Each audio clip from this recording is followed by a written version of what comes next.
¿Qué tal? Buenas noches, ¿cómo le va? ¿Cómo está, Meche? ¿Bien? Buenas noches, Chiche, buenas noches a todos. Vamos a empezar con un tema que hoy justamente, digo, Georgina Barbarossa está pasando uno de sus mejores momentos Sí, profesionales, sin ninguna duda. Es talentosa, divertida, pero vivió un episodio, uno dice, ¿por qué es tan tragedia? Porque vivió un episodio muy trágico, que sí, fue el asesinato del Vasco, su pareja, su marido, padre de sus hijos, exactamente. que fue el 2 de noviembre de 2001.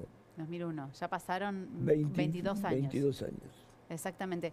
Y de alguna manera es una tragedia que la atravesó a ella en lo personal y a su núcleo familiar desde ya, pero que hasta el día de hoy se reactualiza su dolor, Sí. porque parte de su bronca y parte de su enojo, que todavía de alguna manera no le permite como terminar de cerrar este capítulo. Pero condenaron a los asesinos. Los condenaron, pero están sueltos, Chiche. ¿Ya están sueltos? Ya están sueltos, y eso es, como te decía, un puñal que tiene clavado, porque de alguna manera, viste que los duelos, no hay un periodo para que dure el duelo. Sí. Y el duelo del Vasco, evidentemente, Pero es no un tema sabía, que los le habían cuesta condenado, muchísimo, pero que también por ahí no ¿por qué encuentra el están eco. libres? ¿Pero por qué están libres? ¿Se sabe o no? Porque en su momento, bueno, cumplieron la sentencia y luego, por estas cuestiones que ¿Cuánto le tiene dieron? muchas veces ¿Ese asesinato en ocasión de robo? En ocasión de Homicidio, robo, ¿no? sí, pero viste que si no te dan perpetua, como puede pasar en contadísimos casos, son los menos en realidad los que sucede esto, Qué bárbaro. luego, bueno, por ahí los delincuentes pueden de alguna manera arreglar Sí. por buen comportamiento, por algún arreglo de sus abogados, O sea por que la apelar la herida se le decisión. reaviva permanentemente. Eso es lo que te La digo. historia del Vasco, de Georgina, y ese momento trágico en el que tuvo que enfrentar el asesinato de su marido en un taxi, una cosa absurda, digo, no se entendía bien en ese momento, lo vamos a ver ahora.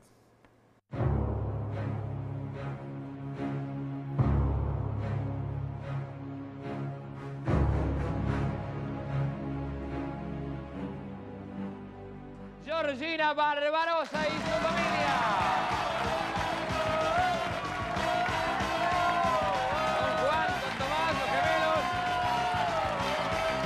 Y con su madre Susana.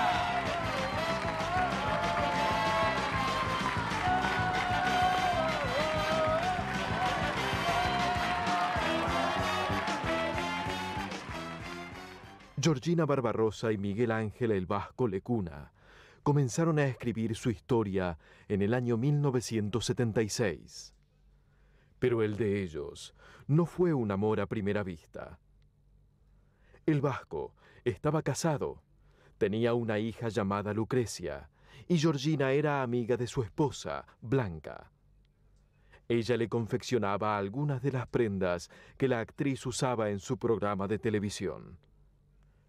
Sin embargo, el amor pudo más, y a partir del verano de 1980, Georgina y Lecuna comenzaron una relación que se prolongó durante 25 años. Georgina y Lecuna jamás pasaron por el registro civil, ni tampoco se juraron amor eterno frente al altar. Pero la verdad es que nunca les importó. Los títulos de marido y mujer se los ganaron gracias al amor que se prodigaron. Sin embargo, tuvieron varios enfrentamientos y discusiones que los llevaron a vivir 3 separaciones.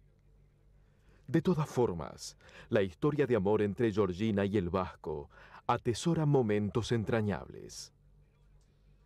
En 1986, la actriz y el empresario se fueron a vivir a Brasil en busca de paz, lejos del ruido de las ciudades, sin teléfono ni televisor.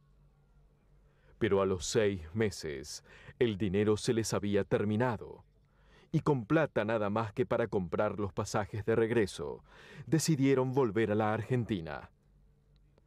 Sin embargo, una noche de febrero de 1987, antes de emprender la vuelta, en un pueblito de pescadores cerca de Florianópolis, Georgina y el Vasco quedaron embarazados de mellizos. Fueron 7 meses de gestación complicada, hasta que 2 meses antes de lo normal, el 4 de noviembre de 1987, la actriz dio a luz a los mellizos Juan y Tomás. Pero la felicidad no duraría mucho tiempo. Víctimas de robos. Familiares quebrados por el asesinato de un ser querido. Vecinos aterrados por los numerosos hechos de violencia que padecían día tras día. Todos aquellos que habían sido víctimas de la inseguridad reinante en la ciudad de Buenos Aires tenían su espacio en el programa de Georgina. Pero lo que me da mucha pena y mucha tristeza es lo que estás viviendo. Me duele el país. Ah, sí. Con este tema de los asaltos y del... Sí. Intenté organizar el barrio. Yo también soy una vecina y yo también elegí este barrio y también elegí este lugar y hace casi 14 años que vivo acá y me ha dolido muchísimo. Uno piensa que nunca le va a pasar, pero últimamente las cosas están cada vez ocurriendo más cercanas. Y bueno, me di cuenta que no podía, que ya eso era una quijotada. Entonces organicé la cuadra. Pero está bien. Porque estoy podrida de quejarme. Lo que no si tenés que hacer es meterte adentro. Por lo menos organizaste la cuadra. Porque si no somos como una queja de que esto es horrible, que esto no se puede, que patatín, que los asaltos, que no sé qué, que ¿Y cómo haces para salir a la calle? Pero un día, esa lucha por vencer el miedo a la inseguridad se transformaba en una trágica ironía. Miguel Ángel Lecuna, el marido de Georgina Barbarosa, era salvajemente asesinado. Aquello por lo que Georgina tanto había luchado para que terminara, ahora lo estaba viviendo en carne propia. Después de trabajar todo el día, Miguel Lecuna está ansioso por encontrarse con su esposa Georgina, con quien va a festejar el cumpleaños número 14 de sus hijos mellizos durante el fin de semana en Córdoba. Lecuna para un taxi Renault 19 en el centro de Buenos Aires, en la calle Lavalle. Una camioneta tipo Traffic blanca se coloca detrás del taxi. Rápidamente, una persona vestida con traje verde se baja de la camioneta y se sube al taxi en el asiento trasero del lado derecho y saca un cuchillo de sus ropas. El delincuente lo ataca con el cuchillo y lo hiere en su brazo izquierdo. Una segunda puñalada se introduce en su hombro izquierdo. Un segundo hombre, robusto, se arroja de la camioneta y se sube al taxi por el lado izquierdo. Primero le asestan un nuevo puntazo sobre el pecho, por debajo de la tetilla. Uno de los delincuentes le grita al otro: «Dale, boludo, reventalo de una vez». Y el otro cumple la orden. Le clava el cuchillo en el cuello. Uno de los delincuentes abre la puerta derecha del taxi y empuja el cuerpo herido de muerte de Lecuna hacia la calle. Una vecina se acerca a Lecuna e intenta socorrerlo. Entonces los vecinos interceptan una unidad del SAME que pasaba casualmente por el lugar. Lecuna ingresa al hospital inconsciente y lo llevan directamente al quirófano. Los médicos se desesperan por salvar su vida. Pero el cuerpo de Lecuna ha perdido demasiada sangre y sus heridas son muy graves. El corazón del vasco Lecuna se detiene. Gorriti y Bustamante, en esta esquina, habrían arrojado el cuerpo, aunque según las versiones estaba herido. En esta esquina todavía, obviamente, permanece, más allá de las horas que han pasado, la sangre de la herida. Incluso a pesar del tiempo transcurrido, todavía hay presencia policial en una de las esquinas. Aparentemente es una tentativa de asalto y terminó con el fallecimiento de la persona en el hospital Rivadavia. Es lo único que les puedo decir por orden de su señoría. ¿Estaba con Georgina él en el momento? No, en ningún momento. No, estaba solo. Y este es el momento exacto. Allí la vemos a Georgina Barbarosa bajando del vehículo. Mucha presencia de medios periodísticos. La ambulancia que la trasladó desde el hospital Rivadavia hasta su casa en el barrio porteño de Palermo. Georgina Barbarosa fuertemente custodiada para evitar ser molestada por los periodistas, por la prensa, en este momento de dolor para ella y para toda su familia por el asesinato a puñaladas de su esposo Miguel Ángel Lecuna. Un momento en que ingresa a su domicilio particular Georgina Barbarossa, protegida para no ser molestada por la prensa y por los curiosos que se encontraban en el lugar. Acaban de pegar un cartel en la puerta de la casa de Georgina que dice lo siguiente: la señora Georgina agradece que se hayan acercado, pero en estos momentos está descansando. Uno de los mellizos está saliendo, muy compungido, o sea, como es de entender, acompañado por familiares, tratan de rodearlo para que nadie los interrogue. También está Georgina en una marea de cámaras. Georgina ingresa así al vehículo junto a sus hijos y ahora van a dejar entonces la vivienda de la calle Costa Rica del 5732 de Palermo para llegar hasta el cementerio de Olivos, donde le van a dar cristiana sepultura. Padre nuestro, que estás en el cielo, santificado sea tu nombre, venga a nosotros tu reino, hágase tu voluntad, en la tierra como en el cielo. Danos hoy nuestro pan de cada día, perdona nuestras ofensas, como también nosotros perdonamos a los que nos ofenden, y no nos dejes caer en la tentación, y líbranos de todo mal. Danos a todos nosotros el poder comprender, en el nombre del Padre, del Hijo y del Espíritu Santo. Amén, amén, amén,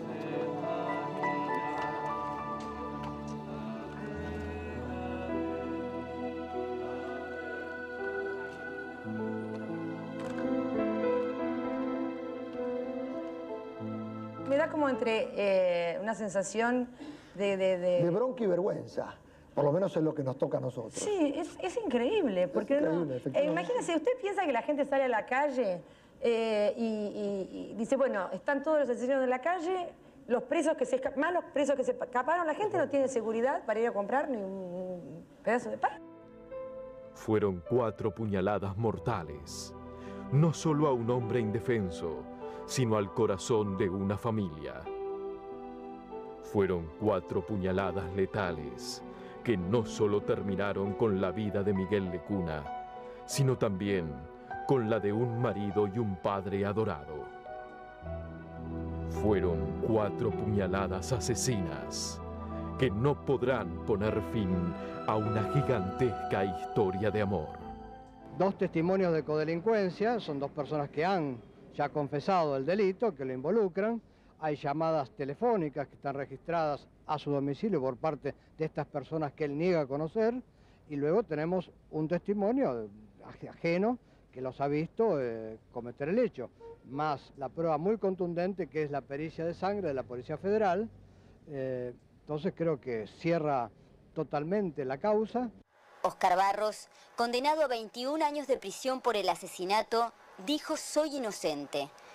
Igual que Juan Carlos Smith y Gabriel Gómez, condenados a 16 años por ser coautores del homicidio en ocasión de robo.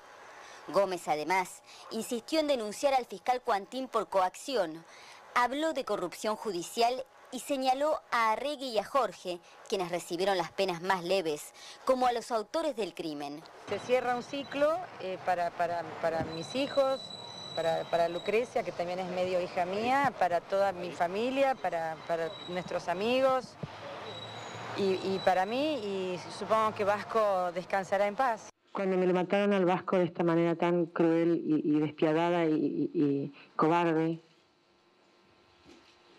porque Vasco era un tipo con muchos cojones, y después ahora me voy a hablar del Vasco, pero cuando me mataron a Vasco sentí, y les pido disculpas al público y a la prensa y a todos mis amigos y a toda mi familia, un desamparo, ¿no? ¿Qué es lo que que es lo que más me cuesta, ¿no? Creo que cuando me levanto, cuando me acuesto y veo que no tengo nadie que me ronque al lado, ni nadie para pelearme, pero bueno, igual sé que está, sé que me empuja y me dice, vamos, negrita. Y por eso no lloro delante de la gente, porque Vasco se enojaría. Y si yo estoy donde estoy,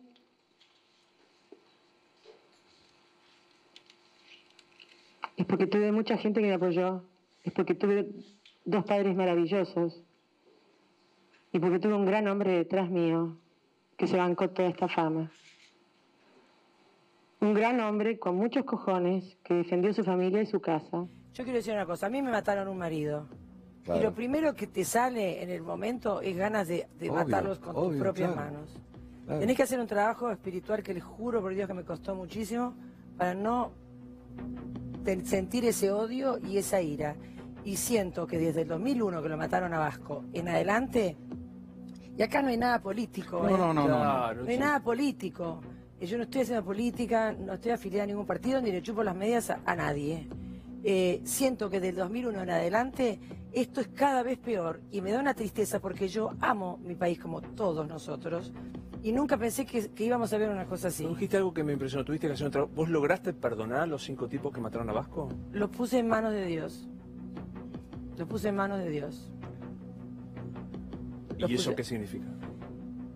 Es como una especie de perdón. Es como una especie de perdón. Todos saben que yo tuve una tragedia en mi vida, que lo asesinaron a mi marido. De eso no voy a hablar. Tanto mi hermana, que vive en España, como mis primos, que viven en Brasil, me dijeron, venite para acá.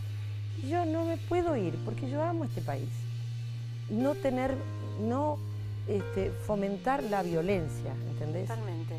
Y lo decís vos que la inseguridad y la delincuencia te robaron a una de las personas que más amaste, el gran amor de tu mi vida. Mirá que me he peleado con Vasco, Sí, pero es el amor de mi vida y lo será. ¿Lo extrañás todos los días? Sí. Y le tengo, pobrecito, los huevos de moño. ¿Por qué le hablás al Vasco? Todo el ¿Qué tiempo. le pedís? Digo, Vasco o los chicos.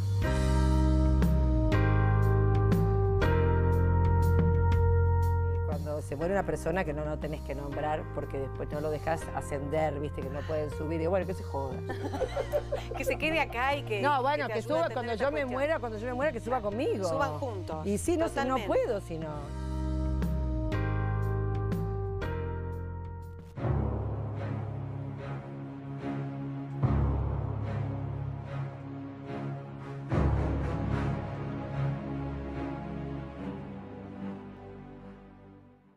Se está haciendo una serie sobre uno de los personajes probablemente más entrañables que tuvo la televisión en los últimos 50 años prácticamente, sí, que es precisamente el Chavo. Pero uno dice, bueno, la vida del Chavo obviamente es una vida para contar, un talento único. Pero hay un capítulo que tiene que ver con un aspecto que lo une con los narcos. ¿Qué capítulo es? El capítulo en el que precisamente trabajó para Pablo Escobar Gaviria y para otras bandas de narcos, llevando su humor. Su espectáculo infantil, claro. Pero lo llevaban porque lo contrataban para los cumpleaños, por ejemplo, o para determinadas fiestas. Lo que pasa es que cuando vos tenés mucha plata, como tenía Pablo Escobar Gaviria y muchas bandas narcotraficantes, los niños venían al Chavo y le dijo, traigan al Chavo. Claro. Y se trajo al Chavo, como trajo a otras figuras, futbolistas y todo eso. Cantantes, etcétera. Con lo cual hay un capítulo de lo que es la vida del Chavo, que es el Chavo y el narco. Exactamente, hay que ver si su hijo, que es su heredero, naturalmente, y también es el dueño de los derechos para contar la biografía de su padre, porque en realidad van a hacer una primera temporada con posibilidad de abrir a una segunda y una tercera, depende por supuesto el éxito que tenga la serie. Está HBO atrás de este proyecto, o sea que imagínate que va a estar hecho con mucho presupuesto y de alta calidad, y van a ir contando justamente la vida de Roberto Gómez Bolaños, del hombre detrás del personaje, digamos, y cómo por ahí se pueden empezar a contar estos entretelones, donde hay que ver si se animan a meterse, como vos bien decías, en este capítulo narco. Que no hay manera de eludirlo, porque eso es un capítulo muy fuerte. El Chavo y el narco es lo que sigue. ¿Cómo decías? Se aprovechan de mi nobleza. ¿Quién no recuerda a algunos de estos personajes? Durante décadas, el Chavo, el Chapulín Colorado, el Dr. Chapatín y el resto de los personajes creados por Roberto Gómez Bolaños hicieron reír a millones de niños en toda América. Y aún hoy, en repeticiones continuas, siguen llenándolos de alegría y sano humor. Sin embargo, en esta vecindad no parece ser todo tan íntegro. A las peleas y a las irreconciliables diferencias entre varios de los integrantes del elenco y Chespirito se sumó una denuncia donde se vincula a Gómez Bolaños con el narcotráfico. Según el libro El hijo del ajedrecista, el Chavo del Ocho, la Chilindrina y el profesor Girafales trabajaron en más de una oportunidad para los zares de la droga del cártel de Cali. Chespirito rechazó las acusaciones, pero fue uno de los exintegrantes de la vecindad quien confirmó la noticia. Kiko, quien mantiene un duro enfrentamiento desde hace años con el Chavo, aseguró que los actores sabían perfectamente lo que hacían. Hay muchos artistas, incluso argentinos, que han cantado para carteles del narcotráfico, a veces sin saberlo, los contrataban, les decían vamos a Medellín o vamos a Cali y los llevaban y de pronto se encontraba con una familia normal, pero uno no sabía quién lo contrataba, qué sé yo. Así es, bueno, yo no sé, no tengo el gusto de conocer al señor Orihuela. ¿Pero alguna vez ustedes fueron a Colombia a actuar? A eso iba ya, muchas veces fuimos a actuar, muchas. ¿Para familias? Hasta para el presidente. No contaban con mi astucia. Fue la biografía de uno de los hijos de los capos máximos del cártel de Cali quien lanzó la bomba. Pero fue Carlos Villagrán, Kiko, quien la hizo estallar. Según ambos, Roberto Gómez Bolaños, el Chavo, María Antonieta de las Nieves, la Chilindrina y Rubén Aguirre, el profesor Girafales, actuaron en más de una oportunidad para el cártel de Cali. Por supuesto que ellos sabían lo que iban a hacer. En eso no hay vuelta de hoja. No nos chupamos el dedo. Sabían perfectamente a lo que iban. Pero si todos estamos en contra del narcotráfico, ¿por qué apoyarlos de esa forma? Disparó con munición gruesa Villagrán, quien está enfrentado desde hace años con Chespirito por los derechos de autor de Kiko. Villagrán contó además que en una oportunidad los mismos narcos que habían empleado a sus ex compañeros quisieron contratarlo a él. Según reveló, durante una gira por Colombia, 2 matones, vestidos de traje y exhibiendo sus armas, lo fueron a visitar a su habitación del hotel para entregarle un cheque en blanco. Ponga la cifra que quiera, le dijeron. Pero según su versión, les inventó una excusa para eludir el ofrecimiento. Gilberto y Miguel Rodríguez Orejuela fueron los jefes máximos del poderoso Cártel de Cali, una organización narcotraficante que surgió para luchar por el control de la droga. Su rival directo en esa guerra sin cuartel era el Cártel de Medellín, que era manejado por Pablo Escobar Gaviria. Los narcos no solo peleaban por el negocio de la droga en Colombia, sino sobre quién traficaba al resto del mundo.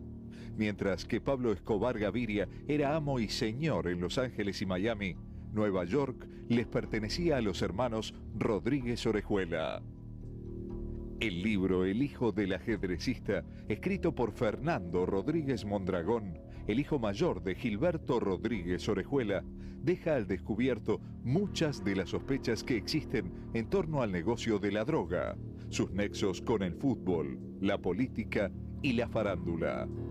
El libro revela detalles de cómo el narcotráfico lavaba dinero sucio en las campañas políticas, cómo compraba y corrompía dirigentes, árbitros y jugadores de fútbol, y cómo eran las lujosas fiestas de cumpleaños y aniversarios donde se contrataban a artistas internacionales para que brindaran un show privado.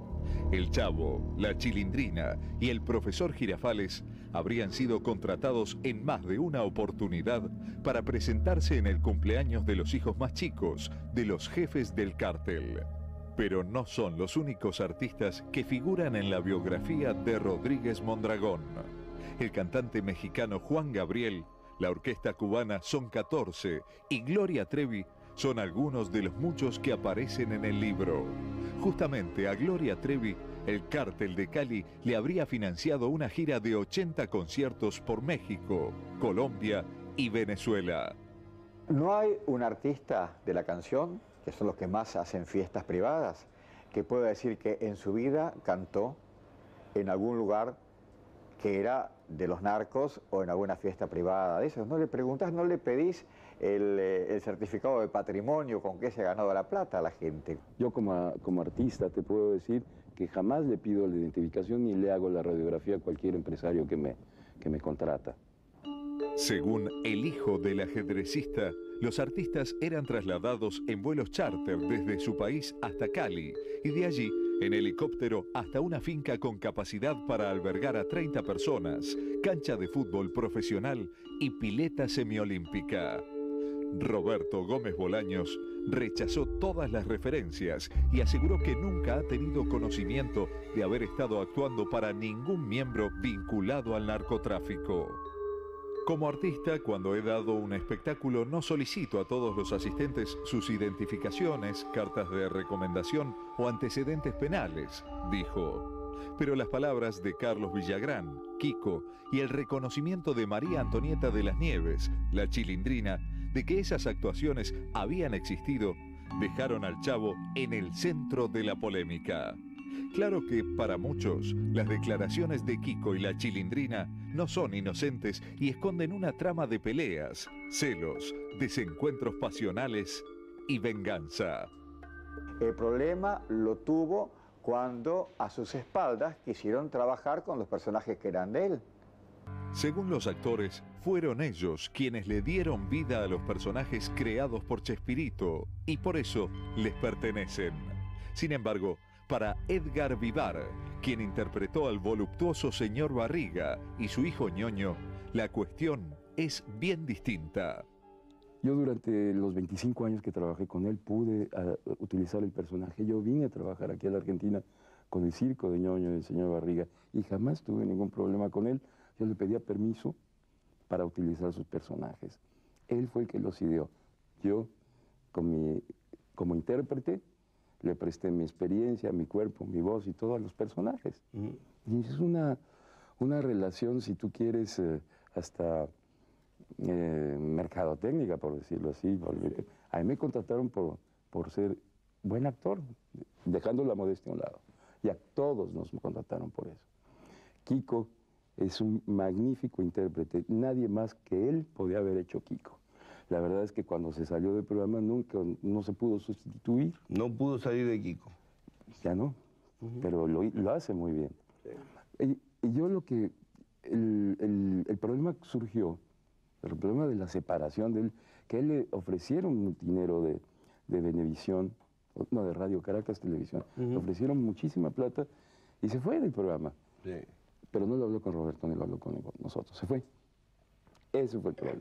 Se fue. Se fue. Ni lo comunicó. Ni lo comunicó. En medio de las acusaciones cruzadas por los derechos de los personajes y especulaciones acerca del vínculo entre Chespirito y el narcotráfico, un fuerte rumor acerca de los verdaderos motivos de la pelea entre Kiko y el Chavo se hizo eco en los medios. Como en toda buena vecindad que se precie, en esta no podía faltar una historia de amor, desencuentros y engaños. Según estas versiones, Villagrán y Gómez Bolaños se habrían disputado el corazón de Florinda Mesa, quien interpretaba el papel de la mamá de Kiko en la tira. De acuerdo a esto, Kiko y doña Florinda habrían vivido un apasionado romance en la vida real, hasta que el Chavo, con argumentos poco creíbles, se la habría arrebatado. Florinda Mesa era mi novia y Roberto me pidió que terminara la relación porque la cadena de televisión no veía con buenos ojos los romances entre los artistas de una misma serie y corríamos peligro de ser expulsados. Después me enteré que ellos tenían un romance, confesó Kiko, años después de haberse alejado de la querida vecindad, supuestamente desilusionado con la actitud de Gómez Bolaños. Pero para el creador del Chavo y el Chapulín, la historia es otra. Chespirito aseguró que su amor por su bella doña Florinda surgió la primera vez que la vio. Me costó conquistarla, ya que estuve como 5 años correteándola para que ella me aceptara. El primer beso fue durante una gira con el elenco por Chile y de ahí en adelante nadie nos separó, contó. Sin embargo, al chavo le costaría algo más que tiempo conquistar a doña Florinda. Por ese entonces, Gómez Bolaños estaba casado y era padre de 6 hijos, por lo que tuvo que asegurarle una importante suma de dinero a su ex esposa para conseguir el divorcio. Roberto Gómez Bolaños es conocido en todo el mundo por su humor, sus dotes de comediante y la ternura de los personajes que creó a lo largo de 40 años. Pero detrás de las luces de la televisión está la historia del hombre que debió superar las adversidades para escribir su propia leyenda. Un hombre que conoció el sufrimiento y las privaciones desde muy chico. Mi papá había sido un bohemio, un auténtico bohemio, así es que se gastó lo que había ganado y lo único que dejó fueron deudas. Nos bañábamos a cubetadas y más bien el sábado porque no había agua caliente. Nos volábamos la luz con un diablito, dicho con toda la sinceridad del mundo, durante un tiempo. Luego ya conseguimos el contrato. Y era yo muy feliz. Yo no me daba cuenta de que éramos muy pobres. El padre de Roberto Gómez Bolaños era un reconocido artista plástico y dibujante. Su muerte temprana, cuando Chespirito tenía tan solo 6 años, quedó marcada para siempre en su recuerdo. Nos habían mandado a casa de una tía y luego nos dijeron, tu papá ya se fue al cielo. Entonces ya me explicaron que eso significaba, se murió. Y yo me sentaba en una ventana que daba a la calle, en una jardinera que tenía, a esperar a que llegara, como siempre. Para escapar a su destino de privaciones y sufrimiento, Gómez Bolaños intentó convertirse en jugador de fútbol. Llegó hasta la reserva, una categoría antes de convertirse en futbolista de primera, pero la desnutrición que sufrió siendo chico le jugó en contra. Le faltaba fuerza para ser jugador profesional. Después de un paso fallido por la Universidad de Ingeniería, Gómez Bolaños comenzaría a trabajar como libretista. No sabía que estaba a un paso de torcer su destino y convertirse en uno de los grandes hitos del humor de toda América. La primera vez que se filmó una película que escribí yo, el director era don Agustín P. Delgado, la P nunca supe qué era. Y le encantó el guión y dijo, es usted un pequeño Shakespeare. Pues era un elogio muy grande. Y entonces empezó a decirme Shakespearito, como diminutivo de Shakespeare. Y la gente repetía lo mismo, ¿dónde está? Ahí llegó Shakespearito. Roberto Gómez Bolaños ya era definitivamente Chespirito.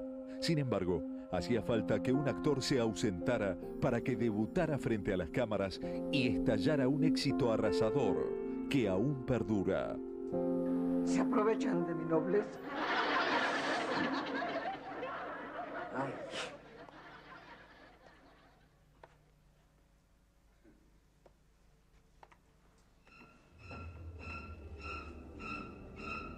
Buenas noches.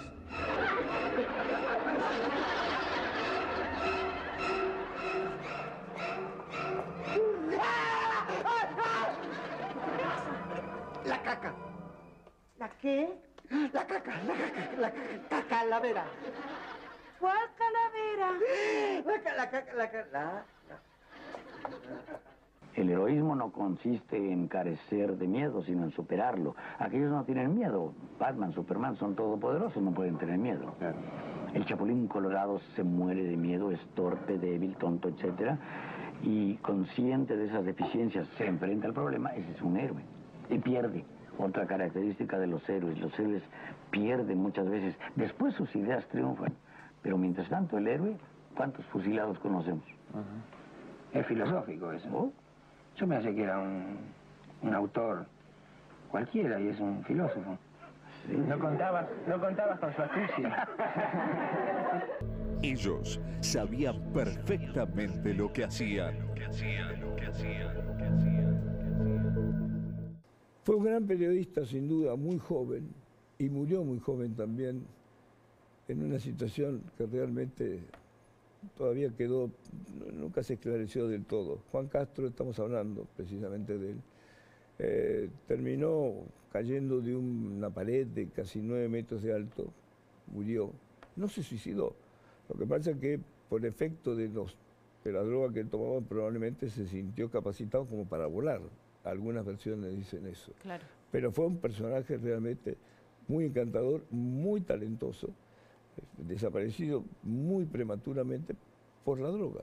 Sí, y que de alguna manera reactualiza esto que decíamos al principio del programa, ¿no? Las luces y las sombras. Sí. Un hombre que tenía muchísimo éxito en lo profesional, que era sumamente reconocido, prestigioso, creíble, que es básicamente una de las 3 cosas que tiene que tener cualquier periodista, que ser creíble a la hora de dar una información, a la hora de arriesgarse, a la hora de contar lo que tenga para contar, y sin embargo toda esa audacia que tenía en su profesión, de pronto puertas para adentro era las sombras, lo que recién mencionabas, una adicción en la cual él intentó en algún momento hacer un tratamiento. Muy enfermo, muy Te iba a enfermo. decir, pero por ahí ya era demasiado tarde para cuando él intentó tomar las riendas de esta situación. Lo que pasa es que él tenía acompañantes terapéuticos, de alguna manera él manejaba a los acompañantes terapéuticos. Es muy difícil el acompañante terapéutico si no tiene autoridad sobre el paciente, ¿viste? Es un tema muy complicado. Él hacía lo que quería. Y también hay que tener en cuenta que él no estaba en condiciones de volver a conducir un programa, porque tenía que haber pasado más meses. Le exigieron, por supuesto, que vuelva a trabajar. Y no estaba preparado para eso. Y bueno, fue parte de todo, probablemente todo con esto conspiró contra la vida de Juan Castro, que es la vida que vamos a ver ahora.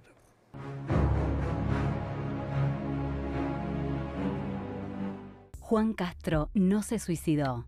Juan Castro se murió sin saber lo que estaba haciendo. Se mató sin saber que estaba saltando de un primer piso. Saltó al vacío, creyendo que podía volar. Así murió Juan Castro, en medio de alucinaciones y delirios, rodeado de fantasmas, escapando y luchando contra imaginarios insectos gigantes que lo perseguían y que solo habitaban en su mente. Así murió Juan Castro, hundido en el infierno de la cocaína e inmerso en una profunda pesadilla donde no podía distinguir la realidad de su imaginación. Él había consumido una cantidad excesiva de droga, y eso le produjo una alucinación en la que pensaba que había bichos voladores que lo perseguían, y de esa manera empieza a destruir cosas en la habitación, en el living de su casa, y se desplaza hacia el balcón y cae como si fuera una lanza hacia el piso de la planta baja. Él estaba en un primer piso, a tal punto que cae con la cabeza, que se le abre, y no hace el movimiento instintivo que cualquier suicida hubiera hecho, que es atajarse con los antebrazos. No tiene marcas en los antebrazos, de tal manera que él ni se dio cuenta que estaba cayendo. Hoy, 16 años después de su muerte, la revelación de su fogoso y oculto romance con Ricky Martin trajo de regreso su figura a los medios. Pero para muchos, aún hoy, la muerte de Juan Castro sigue siendo todo un misterio. Pocos saben que hubo una investigación judicial, que hubo procesados y que la carátula del expediente cambió de tentativa de suicidio a homicidio culposo.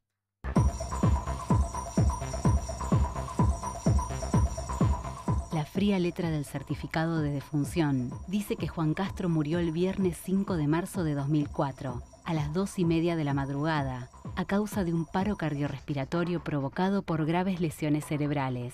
Lo que el certificado no dice es que 3 días antes, en medio de delirios y alucinaciones, Juan Castro destruyó su departamento en el barrio de Palermo, luchando contra imaginarias arañas y cucarachas gigantes que lo atacaban. Tras la muerte, se inició una investigación judicial para intentar saber qué motivos habían empujado a Juan a saltar al vacío. La causa pasó varios años bajo la carátula de tentativa de suicidio y estuvo al borde de cerrarse con ese rótulo. Sin embargo, gracias a la gran cantidad de pruebas que aportaron sus amigos y su última pareja, Luis Pavesio, el expediente cambió de carátula. la justicia dejó de lado la teoría del suicidio para comenzar a investigar un homicidio culposo. Según las sospechas, tanto el psiquiatra como la acompañante terapéutica y el director médico de la Clínica Santa Rosa, último lugar donde estuvo internado Juan por su adicción, habrían fallado en la relación médico-paciente. Los imputados principales son el psiquiatra que lo atendía, el director del sanatorio donde estuvo internado y la acompañante terapéutica. Lo que ningún informe dice es que ese hombre de 33 años pasó gran parte de su vida al borde de la cornisa, sufriendo. En el pico de su popularidad, confesó su homosexualidad y su adicción a la cocaína. Pero la muerte temprana de su madre, las constantes diferencias con su padre y sus dificultades para exorcizar los demonios que lo habitaban, lo fueron empujando al abismo. La autopsia del cuerpo de Juan Castro determinó que antes de saltar del balcón de su departamento, el periodista había inhalado grandes cantidades de cocaína. Pero según versiones de sus allegados, esta no sería la única droga que estaba consumiendo Juan. Muchos sospechan que se había vuelto adicto a la ketamina, una droga altamente tóxica que los jóvenes utilizan como alucinógeno y que podría tener relación con los delirios que sufría Castro en los últimos meses de su vida. La keta, como se conoce esta droga en el mundo de las rave, las cuales Juan solía frecuentar, es un poderoso anestésico veterinario que se usa para dormir caballos. Ahí terminamos. 1, 2, 3, 4, 5, 26, 27, 28, 29, 30.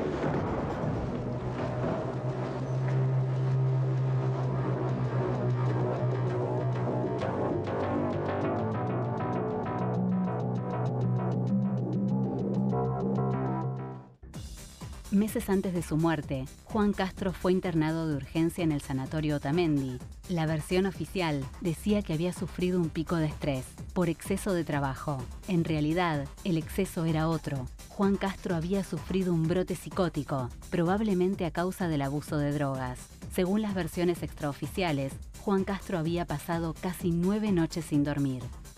Estoy bien. Hace más de 2 meses y medio que no consumo. Y la palabra es cocaína. Y estoy muy bien. Y esto no tiene que ver con una confesión. No es como cuando dije que era gay. Esto tiene que ver con una sanación. Muchos amigos que en algún momento siguen en la misma, no querían hablar del tema conmigo, a ver si les pasaba algo. Ahora pueden hablarlo conmigo porque no hay posibilidad de que yo vuelva a las drogas. Hay un momento en el que vos quizás empiezas a ver o fotos o actitudes o maneras de estar, que era como muy claro que algo estaba pasando, ¿no? Y ahí en esos momentos ustedes hablaban, tuvieron esa oportunidad, o como él era indomable es algo que no se podía tocar el tema, él ya era independiente, obvio, pero escuchaba a tu papá, ¿cómo era hablar en ese momento encima de la adicción de él? Él escuchaba, nos podíamos pelear, podíamos hablar, yo viví en México 10 años, entonces yo del 2001...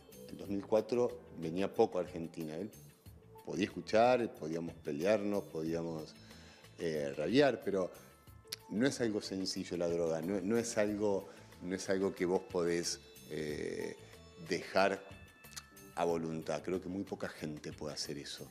Entonces, imagínate el cóctel, ¿no? Tenés un programa que está...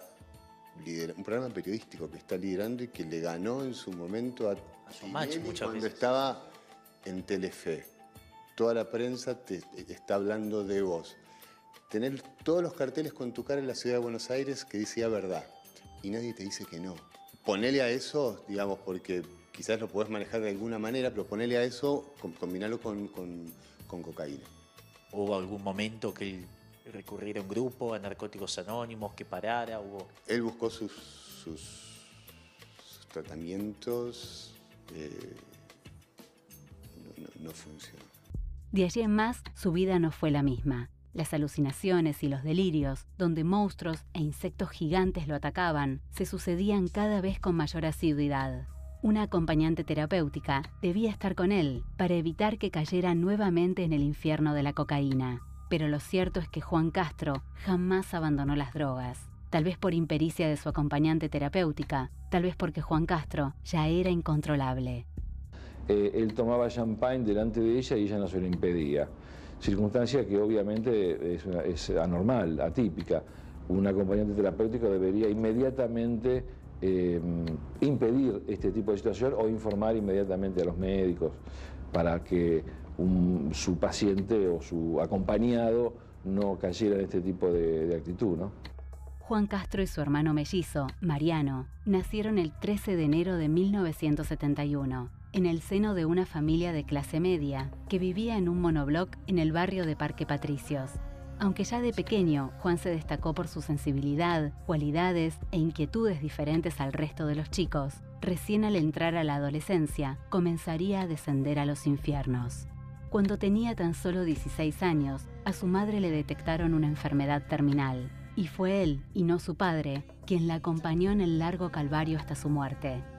El dolor que le produjo la muerte de su madre lo llevó a cometer los primeros excesos. Chicas y chicos se mezclaban en un raid nocturno que incluía sus primeros acercamientos a la droga.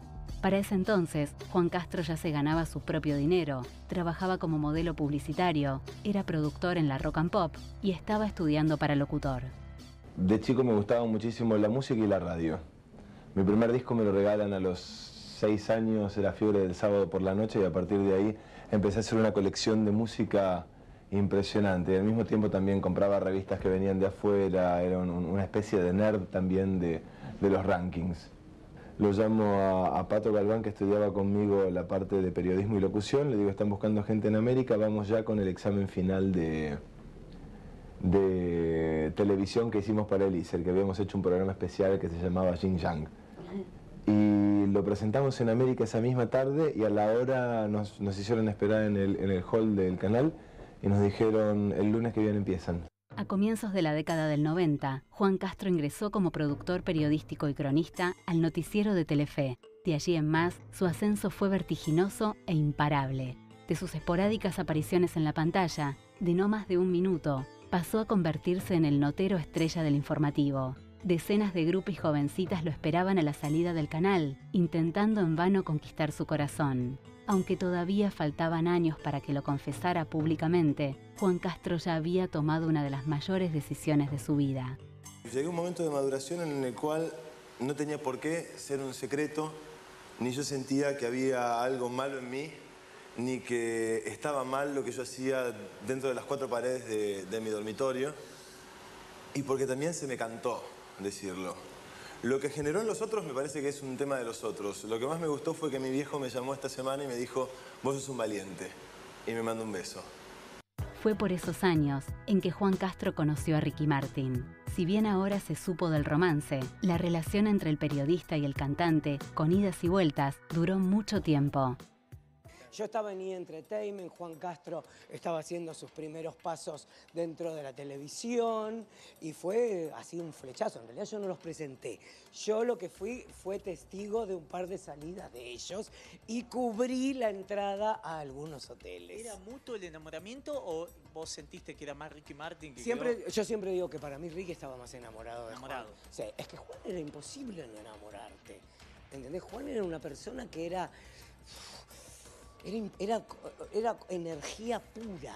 Era un momento en el cual, bueno, Ricky Martin aún no había contado de su sexualidad. Sí. ¿Se escondían en Buenos Aires? Sí, se escondían. Lo metíamos en el baúl del auto al hotel. Eran 2 pibes, me imagino. Nunca hizo como hablar de eso Juan tampoco. Era como muy respetuoso de su vida privada. Es como, bueno, qué sé yo, la vida privada. ¿Pero fue una persona más que pasó la vida o sentís que tu hermano también se enamoró o se enganchó? Ah, pero yo no puedo hablar de eso porque Juan no habló de eso. Entonces, pues, vamos a respetar. Ronnie, darías cuenta que Ricky lo ocultaban en un baúl de un auto para ingresar al hotel. O sea, cuando ves todo lo que hizo para estar con tu hermano, ¿qué sentís que tenía él que era tan seductor, tan atractivo? Supongo que se cagaban de risa juntos. Digamos, era como ¿cuántos años tendrían? ¿22 años? ¿23 años?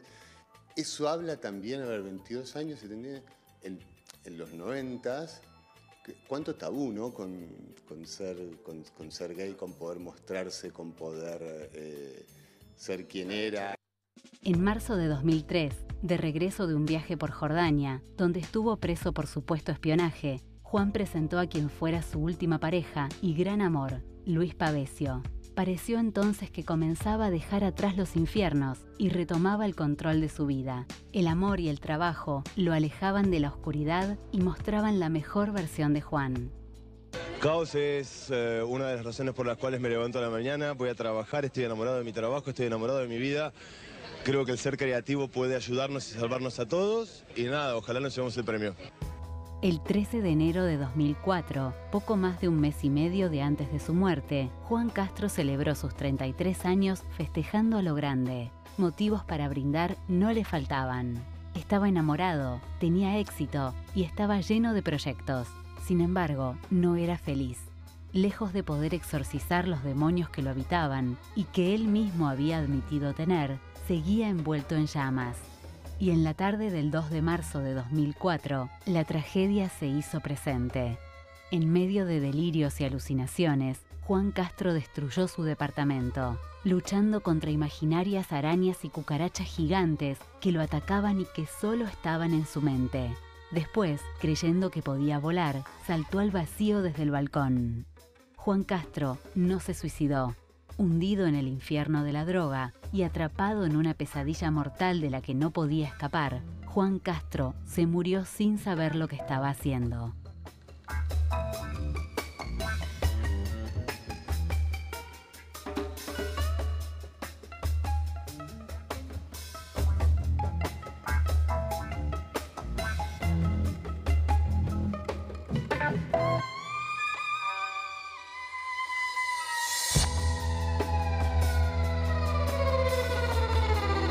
Débora Pérez Volpin tuvo un final trágico.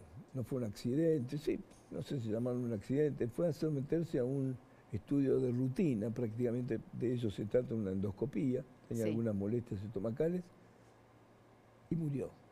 Murió por, el endoscopista finalmente fue condenado a 3 años de prisión, que ni siquiera es de cumplimiento efectivo, 3 años es de cumplimiento condicional. Pero lo cierto es que, no sé, a lo mejor el endoscopista ahora quiere apelar ante la Corte, pero lo cierto es que fue hallado culpable de esa mala praxis. ¿Alcanza eso para condenar a una persona que le quita la vida a una mujer que tenía un futuro impresionante? Claro. Bella, inteligente, iba a dedicarse a la política, era una gran periodista.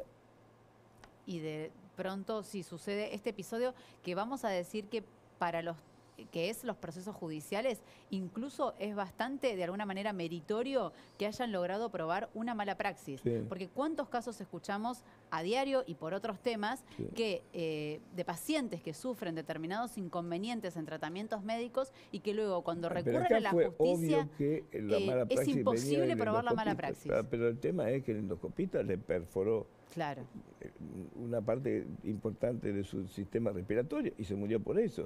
Le inyectaron oxígeno. Fue una muerte horrible la que tuvo Débora Pérez Volpin. 3 años no es nada para la condena de este tipo porque se llevó una vida muy importante. Esta es la historia precisamente de ese episodio y Débora Pérez Volpin.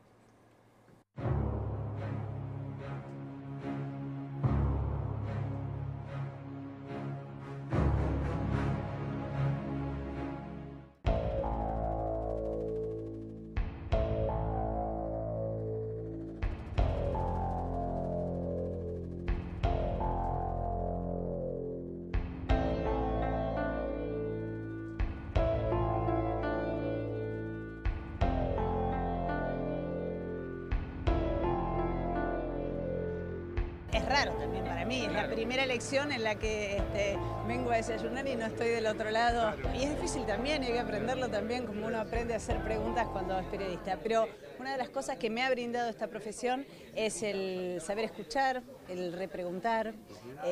Y me parece que eso es un aporte valioso. Tengo ganas porque implica un desafío para mí, porque he visto muchas cosas como periodista y muchas veces tenía la sensación de impotencia o de frustración por no poder modificarlo. Y esta elección tiene que ver con eso.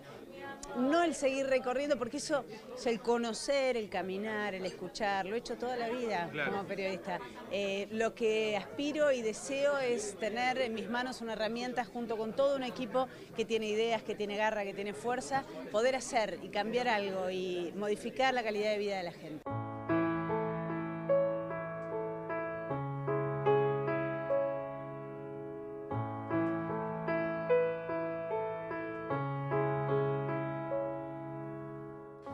Sí, creo que... Está tranquilo. Estamos... Lo comprendemos a Martín porque si bien tenemos y estamos acá haciendo la conducción del programa, internamente lo único que queremos es llorar, ¿no? Y es solo la práctica del periodismo que nos permite a veces superar este momento. Creo que lo de Débora conmociona a todos, por lo que... Débora, tal como lo contaban los compañeros, creo que como lo siente la gente, era una persona que todo lo que tocaba lo hacía mejor. Todo.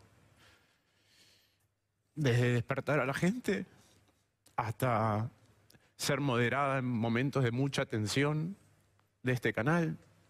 En la política lo mismo, con la gente en la calle, en la campaña, con los equipos, con nuestro espacio, todo lo que tocaba lo hacía mejor. Y yo creo que por eso la gente está tan conmocionada, desde los que solamente la conocían por la pantalla hasta sus más íntimos. Primero porque Débora era como se la veía recién. Y segundo porque era genuina y modificó la vida de todos aquellos que tocó por un instante. Yo me acuerdo venir acá con ella en campaña y el trato que le daba todo el mundo. Me acuerdo la emoción de cuando se despidió de 12 años. Era una persona que estaba muy en contacto con lo que quería, una persona que tenía convicciones sumamente importantes.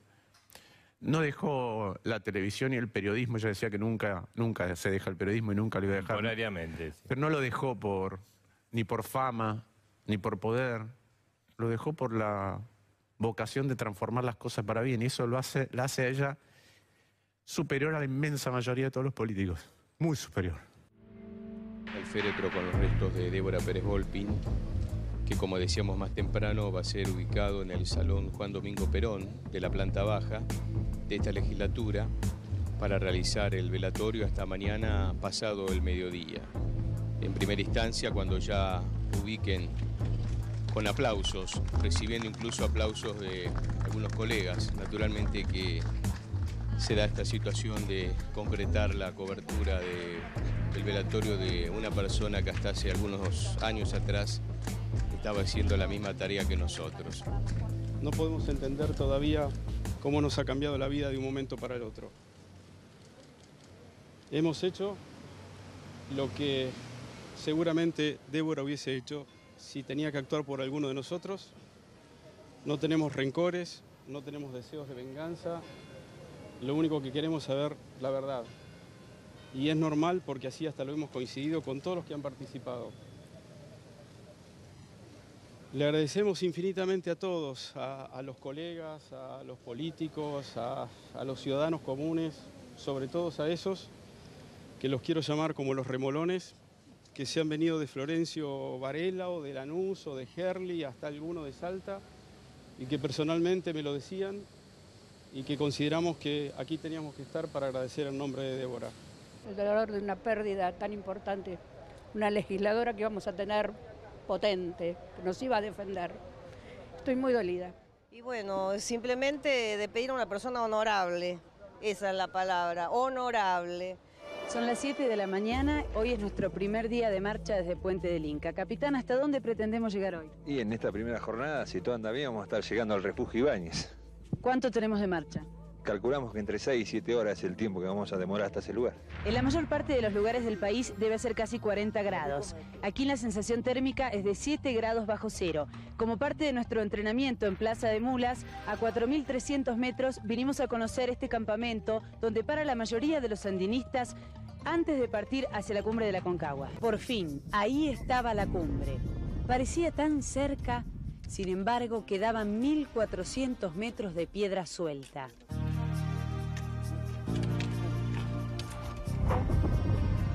El Aconcagua se había reservado lo peor para el final.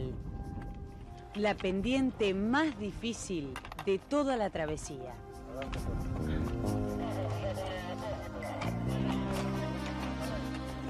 Casi a los 6.000 metros y a un paso de la cumbre del Aconcagua, el esfuerzo físico y mental es mucho mayor a lo que nosotros pensábamos que podíamos llegar a tener. Sin embargo, el Aconcagua nos está regalando este paisaje, nos está descubriendo los picos de América por debajo nuestro. Es una sensación indescriptible, es algo así como sentir toda la libertad junta, estar lejos de todas las mezquindades de los hombres, allá abajo, de la pobreza, de las guerras, de la miseria.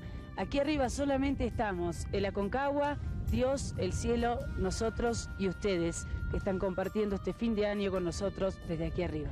Yo me levantaba con ella y bueno, la verdad una pérdida irreparable porque tenía muchos proyectos, ella, una chica joven todavía, toda la vida por delante, una sonrisa encantadora, era un ángel. Que era un ser querible, transparente, vital, como necesitamos acá en estos momentos y que podía hacer mucho. El país está conmocionado, gente que vive fuera del país y que nos conoce, nos está llamando, desde ilustres profesionales hasta ciudadanos comunes. Les puedo asegurar que lo maravillosa que era esto es superlativo. Y creo que es nuestra tranquilidad y nuestra fuerza para seguir adelante. Están Agustín y Luna, que son la continuación de su sangre. Están sus sueños, que haremos lo posible para que algunos se sientan. Y les voy a decir una frase que alguien me escribió entre todas las que leí. Me decía, el cielo se equivocó, o se apresuró, o el tiempo nos dirá la verdad. Pero la verdad queremos agradecerle de corazón, en nombre de esta felicidad que hoy tendría Débora por el reconocimiento de todos ustedes y de toda la gente.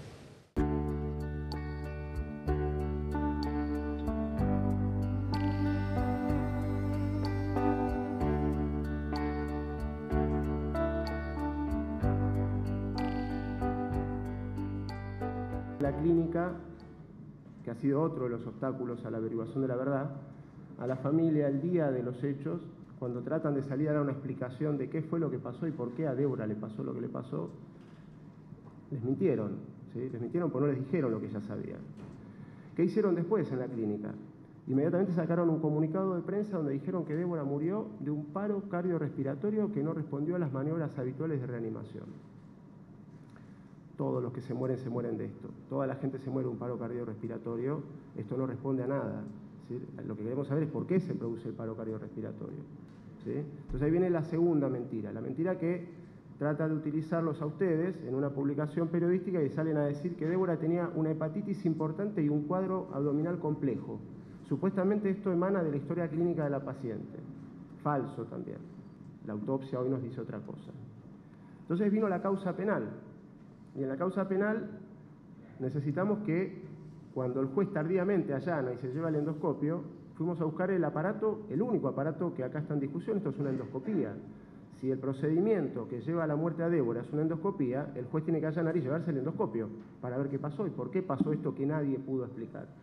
El juez no lo hizo 3 días más tarde cuando nosotros le pedimos a la fiscal y la fiscal le pide al juez que allane.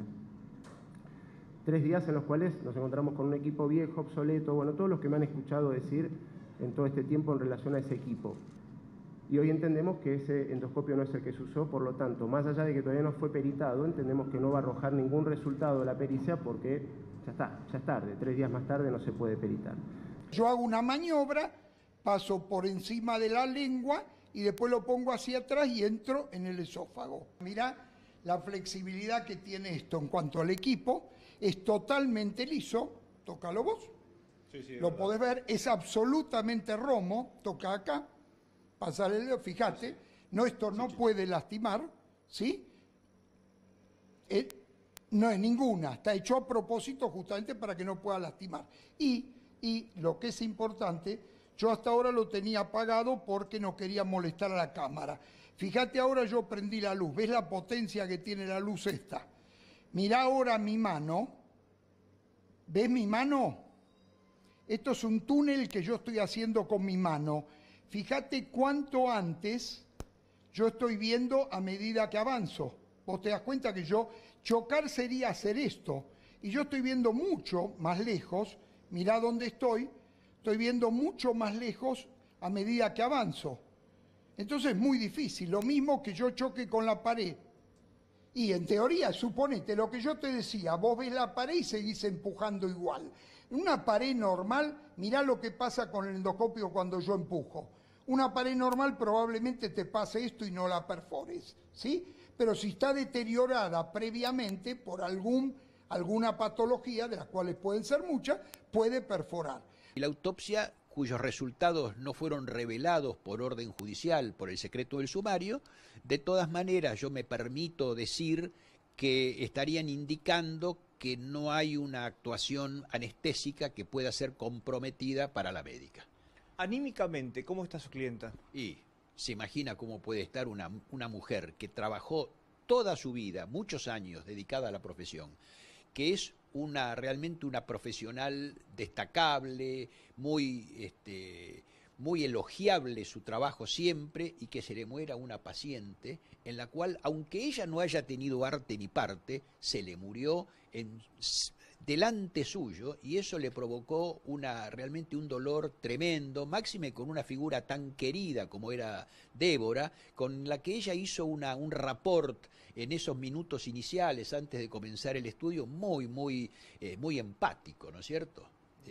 Así que realmente no quedó nada bien, como no estaría nadie en su lugar, ningún médico quiere que se le muera a su paciente. Las causales de fallecimiento de Débora Denise Pérez Volpin están en relación directa a una perforación instrumental del esófago torácico con barotrauma que genera neumomediastino, neumotórax bilateral y neumoperitoneo. O sea, la muerte de Débora se produjo por una perforación instrumental del esófago. Débora no tenía ni una úlcera, no tenía ni una hepatitis importante, nada de lo que dijo la clínica, en on o en off, en cualquier publicación periodística es verdad. Acá está la verdad. De esto murió Débora, de una perforación instrumental en el esófago que le provocaron en la Trinidad mientras hacían el procedimiento. La muerte de Débora se trata de una muerte violenta.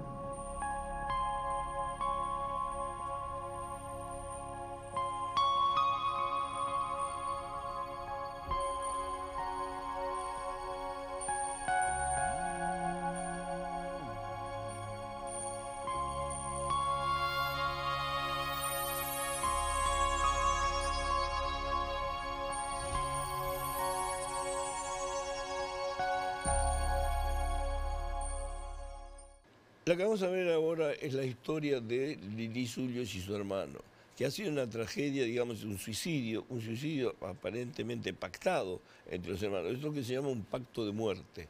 Lo que no sabemos si estaba enfermo Lili o si estaba enfermo su hermano. Lo cierto es que mucho antes de que esto ocurriera, siempre dijeron que iban a desaparecer juntos y finalmente... Claro, tenían una relación muy simbiótica. Simbiótica, totalmente, y lo que sucedió... Lo que pasa es que no se sabe si Lili era el hermano o el hermano era Lili. Claro, estaban demasiado mimetizados. Sí. El tema es que ella había sufrido una ACV y eso la tenía postrada, y claramente esto fue deteriorando no solo su salud física, sino también su salud mental, al punto de caer en una depresión y tramar justamente, como recién decías, este pacto suicida con su hermano, que en un comienzo, cuando la policía irrumpe en el lugar, les costó esclarecer qué es lo que había pasado, hasta que encuentran una carta que efectivamente verifica esta información. Claro, era un pacto suicida entre hermanos, que es una cosa bastante rara, digamos, ¿no? Hubo un caso hace poco, de dos hermanos que se tiraron juntos en un puente. Ocurrió un pacto suicida de dos hermanos. Aparentemente es más normal de lo que, parece. Quizás no se conoce tanto, pero claro, entiendo. Es como una cosa, digamos, simbiótica. Y de familias quizás muy endogámicas, ¿no? En ese sentido. Puede ser, pero hubo un caso, era una imagen terrible cuando se tiran los dos tomados de la mano, los hermanos. No es el caso de Lili Zulios, donde le disparó él a ella y después él se suicidó. Veamos entonces este pacto suicida de los hermanos Zulios.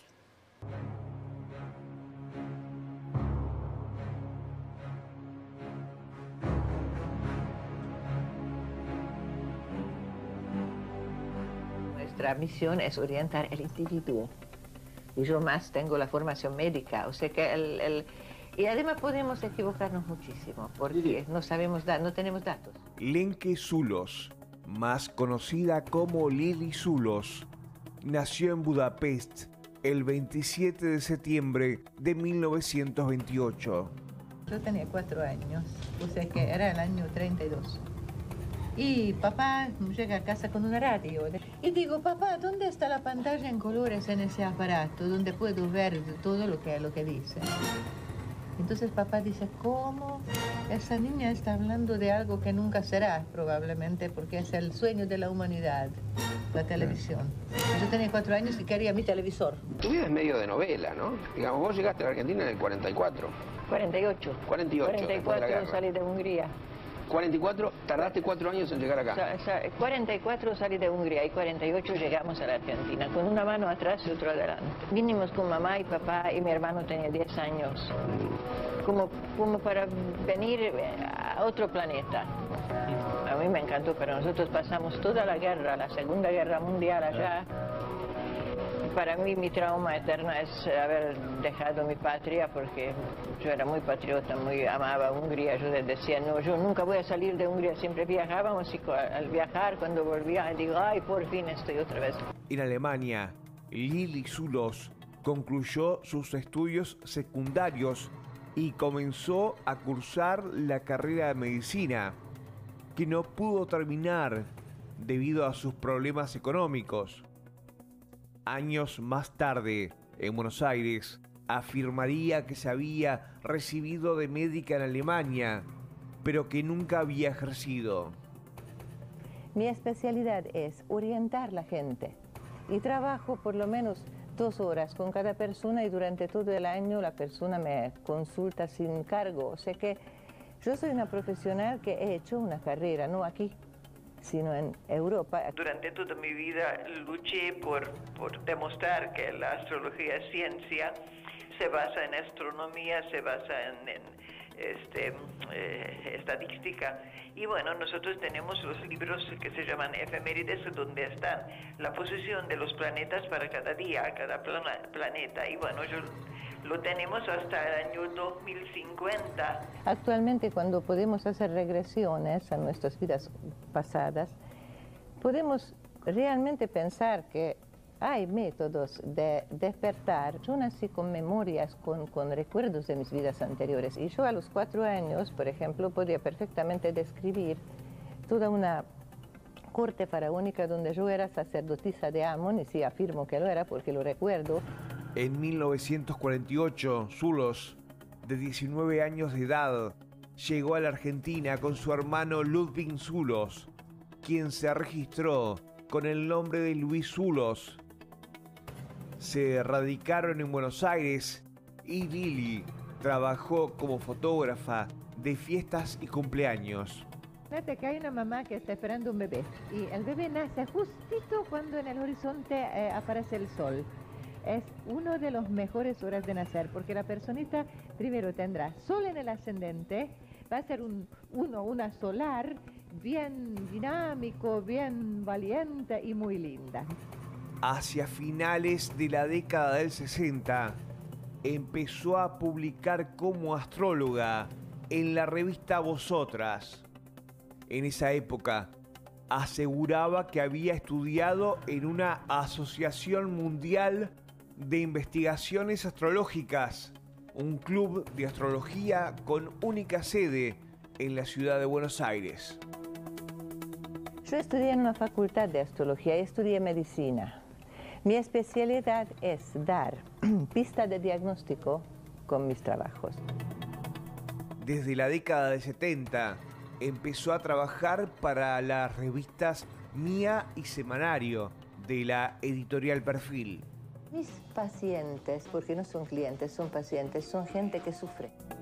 En 1984 comenzó a aparecer por televisión en el noticiero Realidad 84, dirigido por el periodista Ramón Andino, en Canal 13. En la astrología no pronosticamos, podemos dar apreciaciones que esa cosa puede suceder. Una del 82, afirmaba Lili Zulos. Con Júpiter, Argentina ganará la guerra. Puede ser. Lástima que la guerra fue contra los ingleses y no contra Júpiter. Tengo esta predicción hecha por Lili en el 82, en la revista La Semana, 7 de 1 del 82. Mira lo que dice. Tengo mucha fe en el presidente Galtieri. Es un hombre con las manos limpias. Sí, este fue mi gran error. Lo reconozco. Claro que me equivoqué. ¿Cómo me equivoqué? Con el factor humano me equivoqué. Con el señor Galtieri me equivoqué. Cuando acertamos 20 veces y una vez no, entonces nos vapulean todos. ¿Y quiénes nos vapulean? Los que no saben nada. Sí, era mi madrina, pero por supuesto, es más, hemos estado en crónica, inclusive que ella dijo que era mi madrina. Veo que aquí está con ustedes mi hija, pues es mi hija postita, viene a ser mi... es ella para mí como una hija, yo la quiero muchísimo a ella. Hace muchos años que nos conocimos. Gracias, Lili. Yo le contaba a Anabela todo lo que pasaste. ¿Existen los duendes?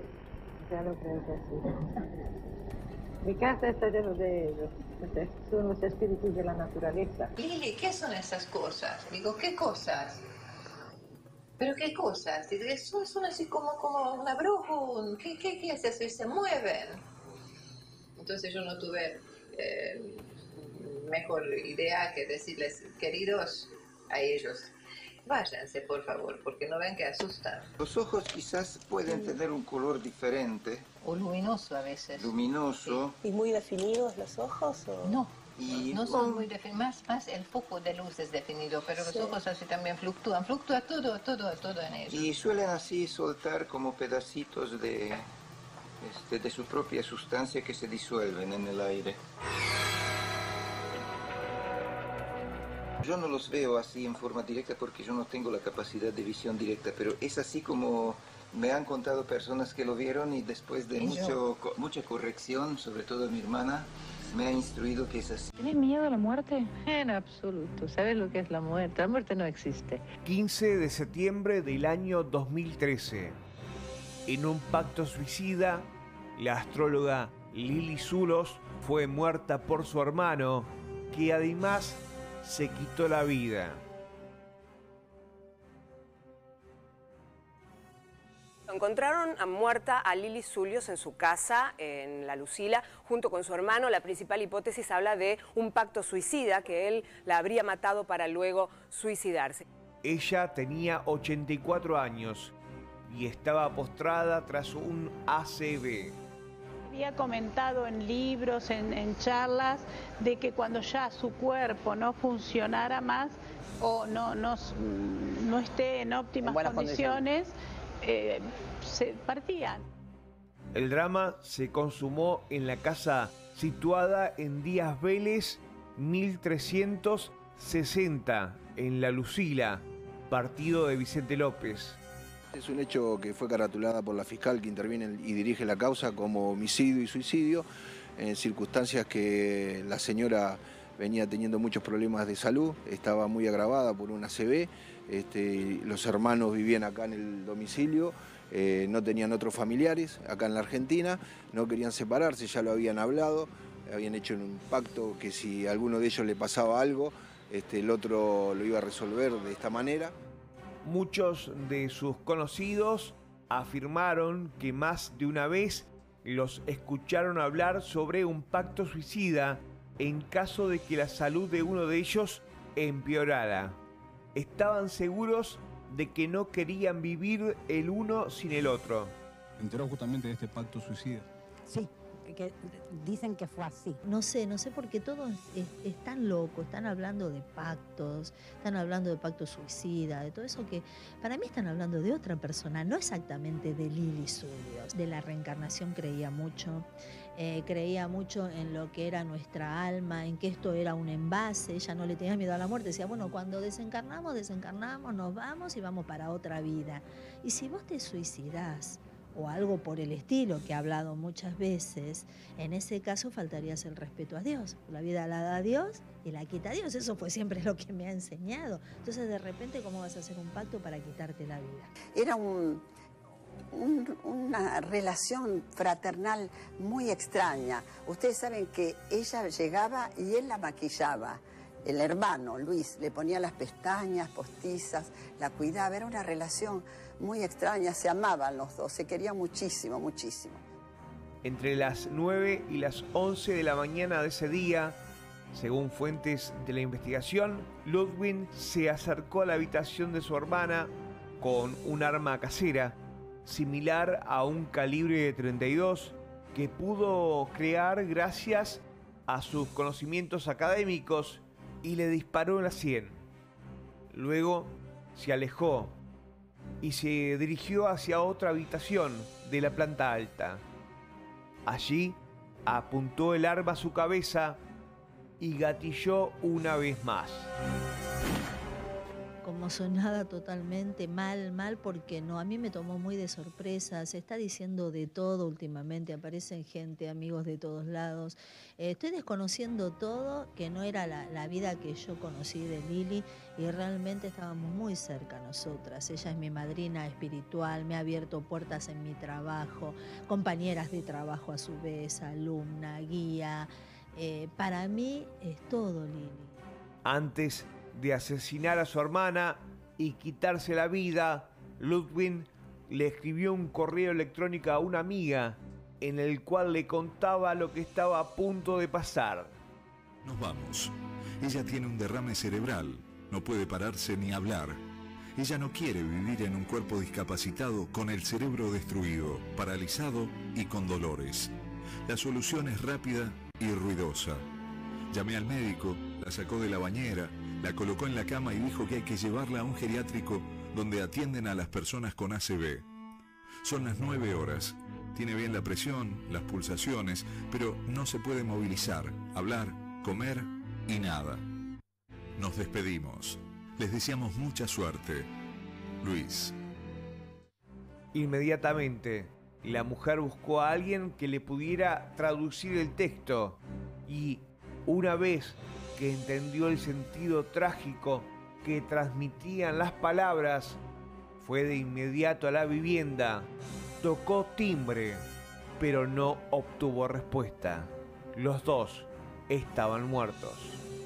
Muy conmocionados, quienes eran sus amigos, la gente que los quería, a partir de lo que ha sucedido con esta pareja de hermanos que han tenido este destino trágico.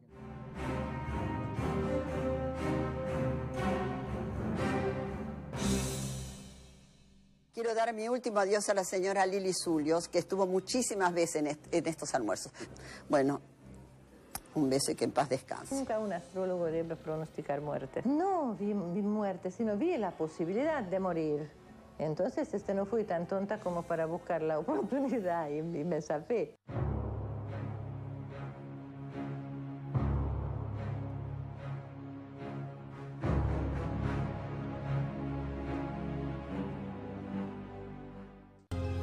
Es fundamental que los chicos hoy en día tengan esa oportunidad para poder estudiar inglés, se le abran más puertas para el futuro.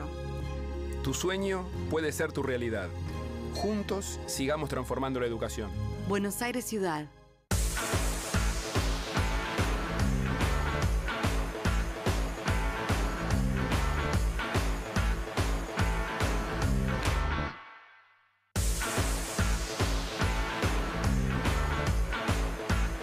Walker, cosmética para autos.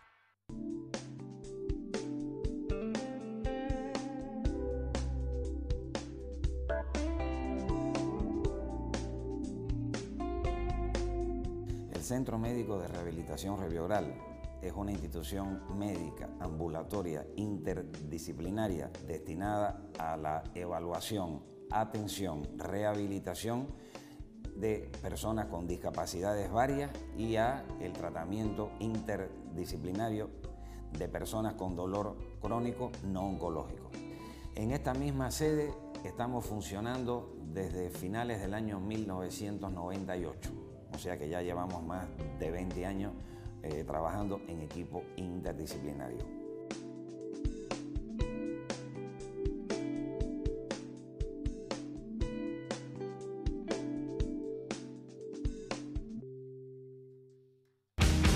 El Tigre refaccionamos las escuelas para que los chicos y chicas tengan un mejor inicio de clases. En Tigre, más obras que nunca. Tigre, municipio. Terminamos este capítulo de la tragedia de los famosos, las nuevas tragedias de los famosos. Gracias, Mechi, por acompañarnos. Recuerden que ahora vienen los consejos del doctor Quiñones Molina y después el plato fuerte de los sábados a la noche, que son precisamente las crónicas paranormales de Marco Bustamante. Y además los consejos míos, Chiche, Sí, los de obviamente. todos los sábados, donde por supuesto está la invitación para que te sigan a través de tus redes sociales. Pueden encontrarte en tu canal de YouTube, te encuentran como Chiche Genlun Oficial, y si no, a través de tu cuenta de Instagram como @chiche_oficial. Ahí lo encuentran y se empiezan a seguir. Gracias por acompañarnos. Hasta el próximo sábado. Chau.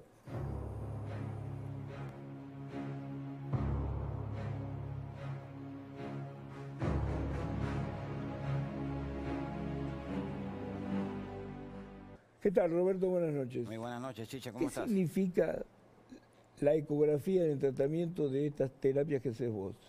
Que de pronto es hablar de la ecografía. La ecografía sabemos lo que es, pero digo, ¿en qué ayuda?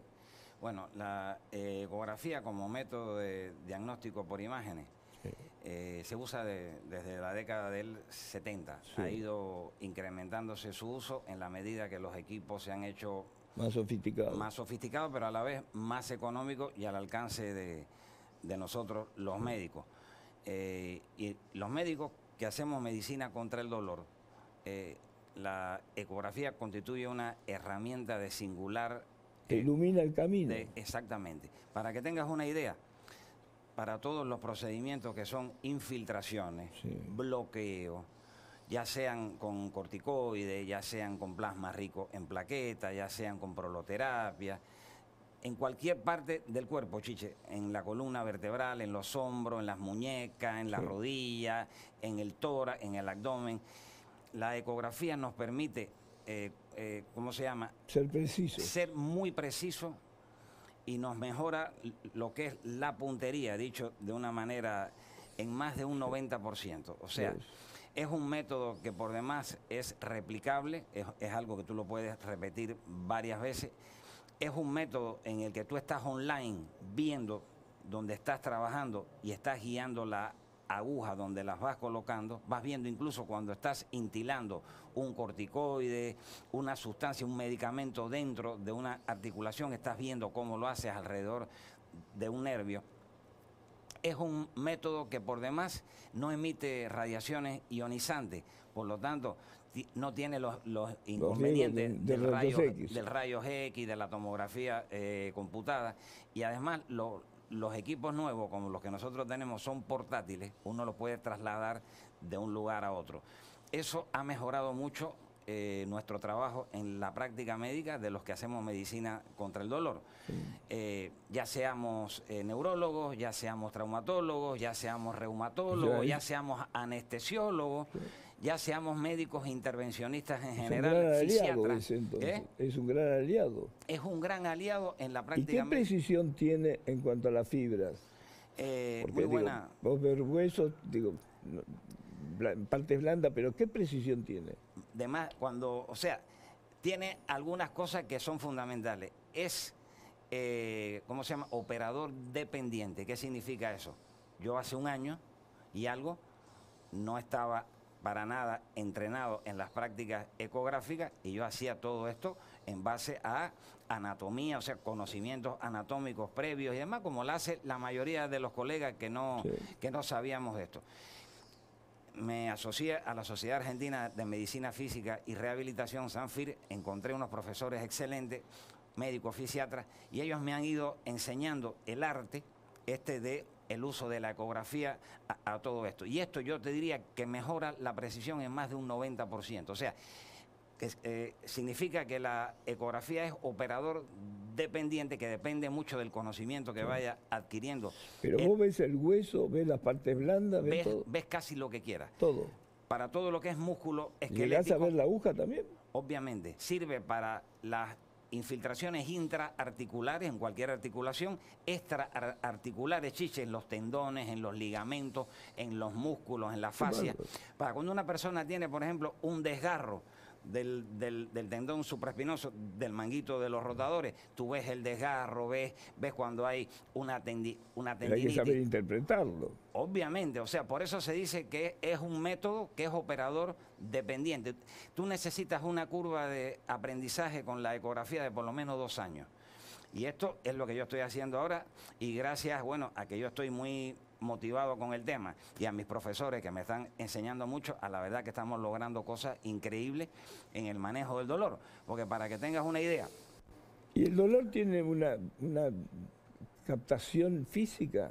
Vos podemos decir que ves desgarros, pero digo, si vos decís, yo me ven acá, o el manguito rotador, ¿ve el manguito rotador? Absolutamente. Absolutamente, o sea, lo bueno es que tú antes, así por tus conocimientos de anatomía y demás, tú sabías ¿dónde estaba aproximadamente dónde estaba.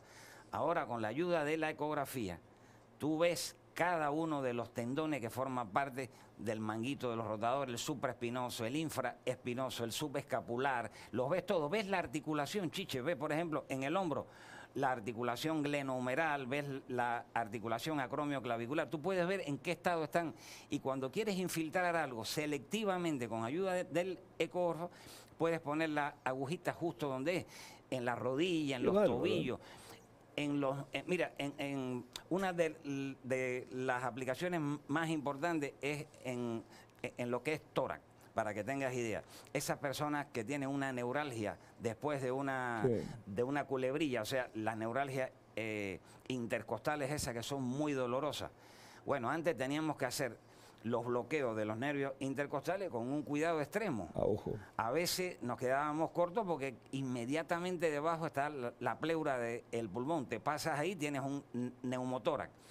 Con el ecógrafo colocado, tú puedes ver la aguja, cómo entra, cómo bloqueas el nervio precisamente, disminuyendo el riesgo de complicaciones. ¿Y cuántos equipos tenés? ¿1, 2? Yo tengo uno que ya lo tenemos en la institución, y mis profesores tienen otros también, que a veces ellos prefieren trabajar por una cuestión ya de que están habituados al de ellos, con el de ellos, pero el que nosotros tenemos tiene dos sondas, o transductores, como se le llama. Una sonda que es lineal, que es para ver cosas más superficiales, que da mucha calidad de imagen, pero tiene poca penetración en los tejidos, y uno que es el convexo, que te permite ver cosas más en profundidad, por ejemplo, órganos, vasos sanguíneos, pero tienen menos.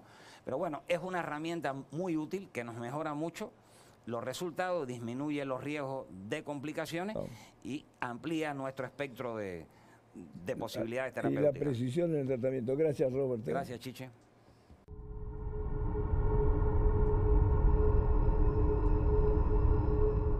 Hola, ¿qué tal? ¿Cómo están, fanáticos y fanáticas del misterio? Soy Marcos Bustamante. Bienvenidos. Esto es Crónica Paranormal. Crónica Paranormal, presentado por Marco Bustamante. El ciclo de misterios